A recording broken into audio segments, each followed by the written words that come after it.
Welcome back to the Meeple Marathon and our continued coverage of tiny epic dungeons. Today I'm just going to show you how I have reboxed everything. So there is no fancy DIY solution here.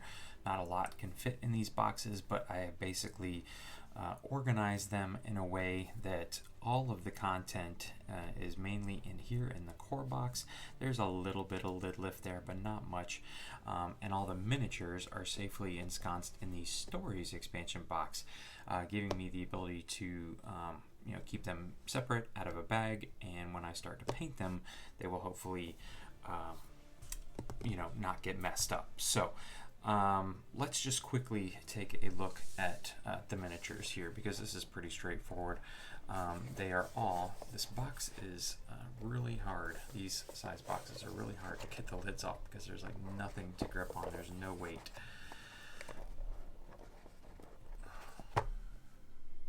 Okay, so after way longer than it should have taken, I finally got the box lid off, and you can see that I had to shake it a little bit, but essentially what I did was just take some bubble wrap from a package I recently got, just kind of standard bubble wrap, and cut out a piece to lay on the bottom. And so that's going to keep these, and even with the bubble wrap in there, none of these laying down on their sides stick up higher than the box. What I will probably do at some point is either get someone to 3D print me like a little grid that can slide down in there, or just cut one out of cardstock, and that way each one of these will have their own little compartment to sit in, and if I need to shake the lid, pretty much everybody will stay in there. But the depth of their bases and anything else they might have on them is not deeper than the stories expansion box. So this gives me the ability to store all my miniatures in here, laying down on their sides and not baggied up, which if you're going to paint them, the paint would never stay on there. They would scratch each other up. So this is essentially what I have done with my miniatures, and the bubble wrap is not necessary. That was just optional. I felt like it was a good little addition. All right, so let's get back to everything else that I have fit inside this tiny little box. It is all in there. It's like packing for a family trip to the beach, where you're literally taking everything but the kitchen sink. All right, so our instruction manuals are on top. You can see that they are sitting just a little bit above everything else. They're really the only thing that sticks up above the height of the box. So, and just to point out, this is including the boss monster meeples here. So if you don't have this upgrade, if you don't have this cosmetic upgrade, but you do have the stories expansion with the potions of perils, everything like that, you should easily be able to implement this. So what we have on top here is all of our minion meeples placed into one of the bags that they came in, and they're all laid in such a way that they all lay flat. So they're all on the same plane and are just kind of sitting up on top of my lower stack of cards here. So I have two stacks of cards. Basically, let me double check here. Yes. So this stack over here contains all of the loot cards and the stories cards, along with this one lone card that's only going to come up if you play the expanded kind of 3 dungeon edition of the game. So I kept that one separate.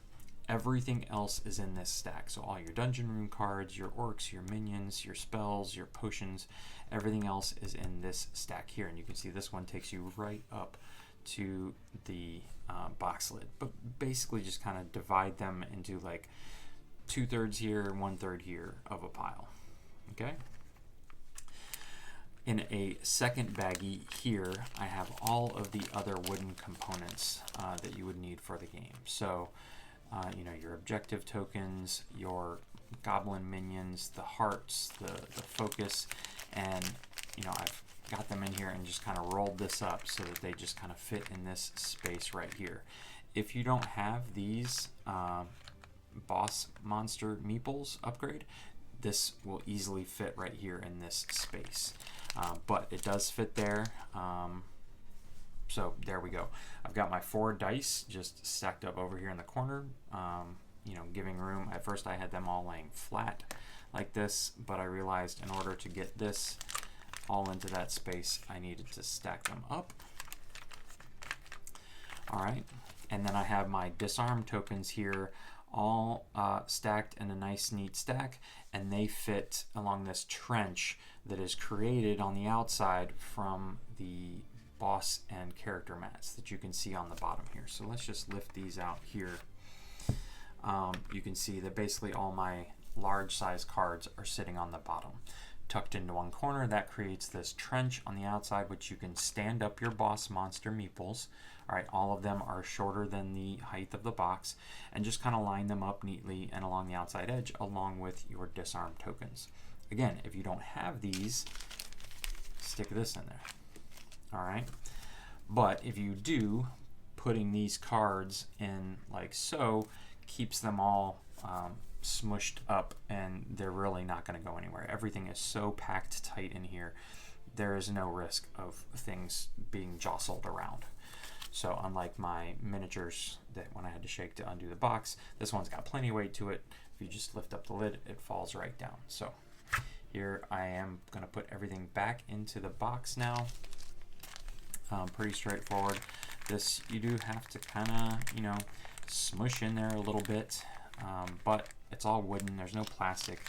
And then this, you know, you could try and squeeze it in like this, I guess, if you felt like it didn't fit as well that way. But there we go, and your stories rule book and your adventurer's manual right here, stuck on top, and then the lid goes back on. And you can see that for the most part, the box lid closes all the way. If you let go of it, the rule books and stuff start to push up, again, making it very easy to get this lid off. But if you have to put something on top of this, there's nothing in here that's going to break. There's no plastic in here. So it is a pretty hardy box, and it's so packed in there that you can hear nothing is really shaking around except a very minor bit. So even with me tipping it on its side and shaking it side to side, if I take this stuff off, you can see everything is exactly where we left it. So there you have it, ladies and gentlemen. That's how I was able to get everything back into the two provided boxes. And again, specifically did this so that I could paint up these miniatures and they could have a space to themselves where they wouldn't be knocking each other in a baggie.